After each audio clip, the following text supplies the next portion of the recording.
Greetings. This is Doc Ock coming at you live and direct from Black Facts Headquarters Central today with another installment of Doc Ock at noon and 9. And what story do you think we'll be telling today? Well, you already know.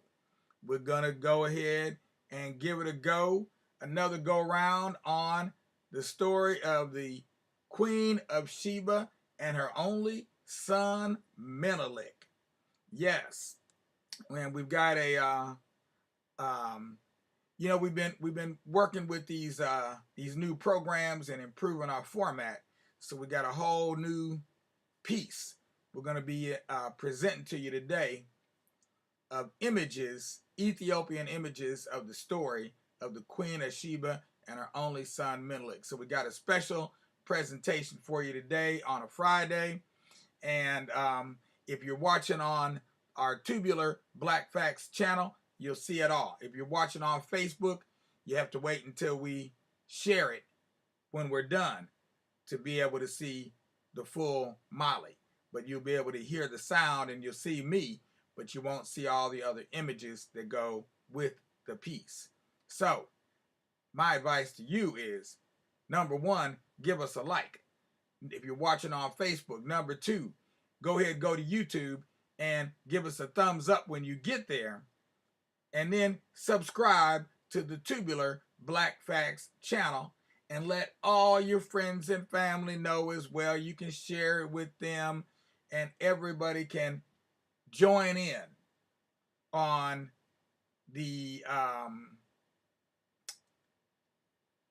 retelling of the greatest story of all time.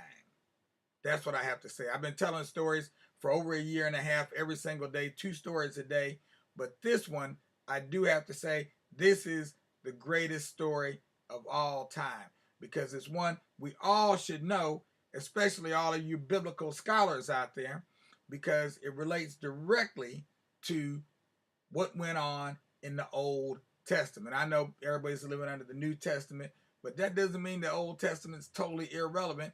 The 10 Commandments should still be in force. Okay? These 10 Commandments need to still be in force, as a matter of fact. Yeah, life would be better if we could follow some of those commandments. Right now, it seems like everybody's just going willy-nilly down the road and breaking every last one of them. But if we could just follow some of them, we would be a lot better off. Starting with, what's the word for it? What is that commandment? Thou shalt not kill. Right. Start with that one. Thou shalt not kill. That didn't say thou shalt not kill your neighbor, your mama, your daddy, your granddaddy. That said thou shalt not kill. Period. Life is beautiful, ain't it? Life is good. Life is good. All right. So let's go ahead and get started with our proverb of the day. Proverb of the day today is, a cow must graze where she is tied. A cow must graze where she is tied. And that is a proverb from, see, it looks like it's a Senegalese proverb, possibly. Sierra Leonean proverb. All right, there we go. Moving right along and getting into our story because we're coming at you real strong, headlong, full force, right on down the road, directly at you. With the story of the Queen of Sheba and her only son Menelik, as translated from the Kebra Nagast by E.A. Wallace Budge, one of the foremost Orientalist scholars in the world. And I have to say, all around good guy, because he usually, from what I've seen so far, E.A. Wallace Budge has a tendency to get things correct. I mean, I'm not going to say that the man has no sins, because who's born without a sin? Can't say anybody I know. But he does do a pretty good job. So I give credit where credit is due. Meanwhile, we're on chapter 44 of the story of the greatest story ever told, the glory of the kings, the Kebra Nagast. or Sheba, the Queen Sheba, and her only son Menelik. All those are the same book. All right, now here we go. Going on, we're going to get you into our slideshow right here. Bam! Boom! Shakalaka! How, chapter 44, how is it not a seemly thing to revile the king? How is it not a seemly thing to revile the king? Now it is not a seemly thing to revile the king, for he is the anointed of God. It is neither seemly nor good. If he doeth that which is good, he will not suffer loss in 3 kingdoms. First, God shall overthrow for him his enemy, and he shall not be seized by the hand of his enemy. Secondly, God shall make him reign with him and with his righteousness, and shall make him to sit on his right hand. Thirdly, God shall make him to reign upon earth with glory and joy, and shall direct his kingdom for him, and shall bring down the nations under his feet. And if he treateth God lightly, and doth not do that which is good, and doth not himself walk in the path of uprightness, God shall work as he pleaseth against him on earth. He will make his days to be few, and in heaven his place of abode shall be the habitation of Sheol with the devil. Ooh. And on earth he shall enjoy neither health nor gladness, and he shall live in fear and terror, without peace and with perturbation. Perturbation. That's right, he's going to be really perturbed. It is not a good thing for any of those who are under the dominion of a king to revile him, for retribution belongeth to God. Now the priests are like the prophets, only better than the prophets. For the mysteries are given unto them, so that they may lay hold upon the Son of Righteousness, whilst the seraphim who were created out of fire are only able to lay hold upon the mysteries with tongs. As for the priest, he named them salt, and moreover, he named the priest lamp, and also light of the world, and also the sun that lighteneth the darkness, Christ, the Son of Righteousness, being in their hearts. And a priest who hath in him understanding rebuketh the king concerning the work that he hath seen, and that which he hath not seen God will inquire into, and there is none who can call him to account. Moreover, the people must not revile the bishops and the priests, for they are the children of God and the men of his house, for which reason they must rebuke men for their sins and errors. And thou, O priest, if thou seest sin in a well-known man, shalt not hesitate to rebuke him. Let neither sword nor exile make thee afraid. And hear how angry God was with Isaiah, because he did not rebuke King Uzziah. And hearken also concerning Samuel the prophet, how he rebuked Saul the king, being in no way afraid of him, and how he rent his kingdom from him by his word. And hearken also how Elijah rebuked Ahab. Do thou then fear not, and rebuke and teach him that transgresseth. There's a word for you. And Israel from of old reviled their kings and provoked their prophets to wrath, to rages, apparently. And in later times, they crucified their Savior. But believing Christian folk dwell in peace without sickness and suffering, without hatred and offense with our King, who loveth God, and who removeth not from his heart the thing of righteousness and faith in the churches and in the believers, and his enemies shall be scattered by the might of the cross of Jesus Christ. Yeah, they done brought justice up in here. How those who were sent away wept and made a plan. Now, this is the part you want to pay close attention to.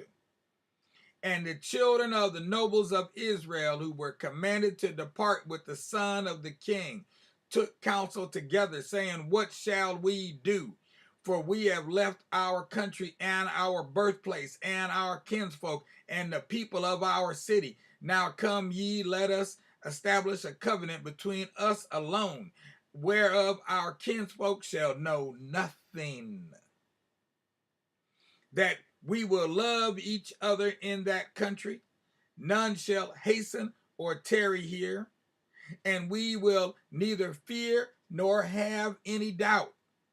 For God is here and God is there, and may God's will be done, and to him be praised for ever and ever. Amen. And Azariah and Elmiah, sons of the prophets, answered, let not the other matter, that our kinsfolk hate us, cause us sorrow, but let us sorrow on account of our lady Zion, because they are making us to leave her. For in her they have committed us to God, and we have served her to this day. And let us be sorrowful, because they have made us to leave her. It is because of her and because of this that they have specially made us to weep. And the others answered and said unto them, verily she is our lady and our hope and our object of boasting, and we have grown up under her blessedness. And how is it possible for us to forsake Zion, our mistress? For we have been given to her. And what shall we do?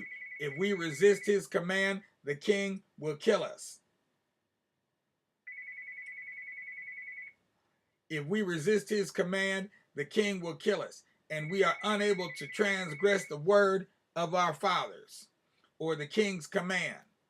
And what shall we do concerning Zion, our lady? And Azariah, the son of Zadok, the priest, answered and said, I will counsel you what we shall do. But make a covenant with me to the end of our lives, and swear to me that ye will not repeat it, whether we live or whether we die, or whether we be taken captive, or whether we go forth unhindered.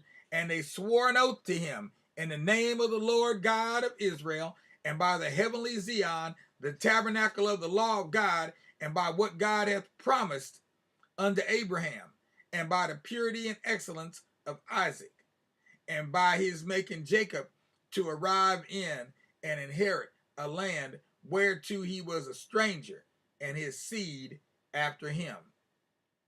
And when they had sworn thus to him, he answered and said unto them, come now, let us take with us our lady Zion. But how are we to take her? I will show you, and carry ye out my plan, and if God willeth, he shall be able to take our lady with us. And if God willeth, we shall be able to take our lady with us. And if they should gain knowledge of our doings and slay us, they shall not trouble us, because we shall die for our lady Zion. And they all rose up and kissed his head and his face and his eyes, and they said unto him, we will do everything that thou hast counseled us to do. Whether we die or whether we live, we are with thee for the sake of our lady Zion. If we die, it will not cause us sorrow, and if we live, the will of God be done. And one of them, the son of Benaiah, whose name was Zechariah, said, I cannot sit down because of the great gladness that is in my heart. Tell me, moreover, canst thou indeed carry her off? And is it not a lie? Thou canst Go into the house of God in the place of thy father Zadok, and the keys are continually in thy hand? But ponder well what we counsel thee before they take the keys out of thy hand. Thou knowest the hidden openings. Thou knowest the hidden openings, or windows, in other words, which King Solomon made. But none of the priests may enter therein except thy father once each year, in order to offer up sacrifice in the Holy of Holies on behalf of himself and on behalf of the people. Ponder, consider, and sleep not in the matter of thy wish to carry away Zion. And we will depart with her as soon as she hath been committed to our care. And we shall have joy and our father's sorrow when she arriveth with us in the country of Ethiopia. And Azariah said unto them, do ye what I tell you, and we shall succeed. Give ye to me, each of you, 10 didrachmas, and I will give them to a carpenter, so that he will make haste to prepare for me good planks of wood. Now, because of his love of money, because of his love of money, he will fasten them together very quickly, of the height and breadth and length and size of our Lady Zion. And I will give you the dimensions of myself. And I will say unto him, prepare for me pieces of wood for a framework, so that I may make a raft therefrom. For we are going to travel over the sea, and in the event of the ship sinking, I shall be able to get up on the raft, and we shall be saved from the sea. And I will take the framework without the pieces of wood thereof being fixed together, and I will have them put together in Ethiopia, and I will set them down in the habitation of Zion, and will drape them with the draperies of Zion. And I will take Zion and will dig a hole in the ground, and will set Zion there until we journey and take it away with us thither. And I will not tell the matter to the king until we have traveled far. I will not tell the matter to the king until we have traveled far. And they each gave him 10 didrachmas. And this money amounted to 140 didrachmas. And he took them and gave them to a carpenter, who straightway fashioned a good piece of work from the remains of the wood of the house of the sanctuary. And Azariah rejoiced and showed it to his brethren. Okay, so they're coming up with the plan. And the plan is to take Our Lady of Zion with them. They do not want to be without their Lady of Zion. And I think they're feeling kind of salty about having been sent to Ethiopia in the first place, but certainly they don't want to leave without their Lady of Zion, whether they're feeling salty or not. They want to take her with them. Now, what is this Lady of Zion that we're talking about?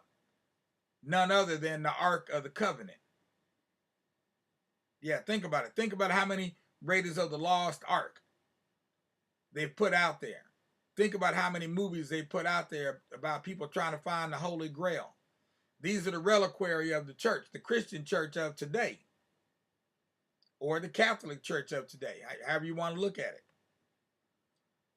And by the same token, 1,000 years ago, 2,000 years, these were the very same reliquary. And without the reliquary, you don't have a church. The churches are based on the reliquary. They must have their relics in order to be consecrated, fully consecrated. Otherwise, you just have an empty building, 4 walls, and that's not that 4 walls does not a church make. So the plot thickens. The plot thickens. For this is almost like a detective story here to a certain extent. It's certainly a story of high adventure and maybe even a little mischief. But at any rate, it is it's a story that we will be continuing. Wow, I hate to say tomorrow and Sunday, because I usually take Saturdays and Sundays off. So I'll tell you what, we will return to this story. We'll come back to this story on Moon Day. So we'll wait till we'll delay for the weekend like we usually do. And this weekend we're gonna do a rewind. And our rewind will consist as usual. Well, no, this time it's gonna be a little different. This time our rewind is gonna consist of everything we've done since the first, because we didn't do a rewind last week. So we're gonna do a special 2-week rewind of everything we've been reading about concerning the Queen of Sheba and her only son Menelik on Saturday, and on Sunday we'll be doing a rewind on Abraham Anabal and the Raiders of the Sand and everything we've read on him for the past 2 weeks, so that will bring us all up to date, and anything that you might have missed you can catch up on Saturday and or Sunday. So be there or be a square. And I think you'd rather be there than to be a square. So just make sure to be there. Meanwhile, we're going to be clocking out now. We'll be black tonight at 9. This is Doc Ock at noon and 9 signing off. You know what you need to do. If you haven't done it already, give us a like. If you're watching on Facebook, give us a thumbs up. If you're watching on YouTube, and last but not least, subscribe to the Tubular Black Facts channel right here. Red button below, hit it and quit it. But don't forget it. Peace out, y'all, with justice, because anything less disgusts us, and we don't like being disgusted, even though we love being discussed. Peace.